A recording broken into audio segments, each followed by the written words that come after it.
ഇപ്പോൾ വേണ്ടത് പാർട്ടി ഒറ്റക്കെട്ടായി പോവുക എന്നുള്ളതാണ്. കാരണം പഞ്ചായത്ത് തെരഞ്ഞെടുപ്പ് വരുന്നു, അസംബ്ലി തെരഞ്ഞെടുപ്പ് വരുന്നു. കേരളത്തിലെ ജനങ്ങൾ ആഗ്രഹിക്കുന്നതും പാർട്ടി പ്രവർത്തകർ ആഗ്രഹിക്കുന്നതും പാർട്ടി ഐക്യത്തോടെ പോകണം എന്നുള്ളതാണ്. എൻ്റെ അഭിപ്രായവും അതുതന്നെയാണ്.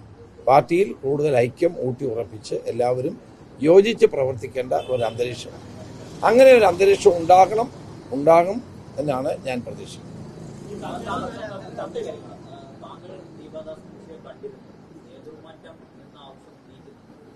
ഞാൻ അവരെ കണ്ടിരുന്നു. അവർ AICC ജനറൽ സെക്രട്ടറിയാണ്.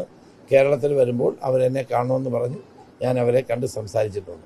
അവരോട് ഞാൻ സംസാരിച്ചത് എന്താണെന്ന് മാധ്യമങ്ങളോട് ഞാൻ പങ്കുവെക്കുന്നത് സംഘടനാ മര്യാദയ്ക്ക് നിരക്കുന്നതല്ല. അതുകൊണ്ട് ഞാൻ സംസാരിക്കും.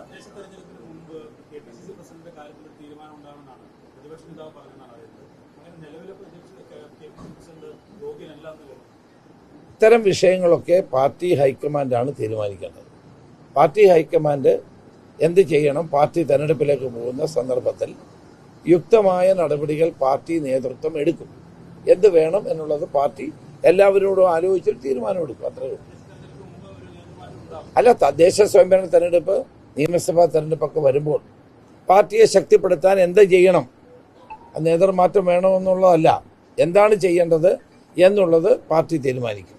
ഏത് യുക്തമായ നടപടി ഹൈക്കമാൻഡ് സ്വീകരിക്കുക, ഹൈക്കമാൻഡ് ഏത് നടപടി എടുത്താലും പാർട്ടി പ്രവർത്തകരെ അംഗീകരിക്കും.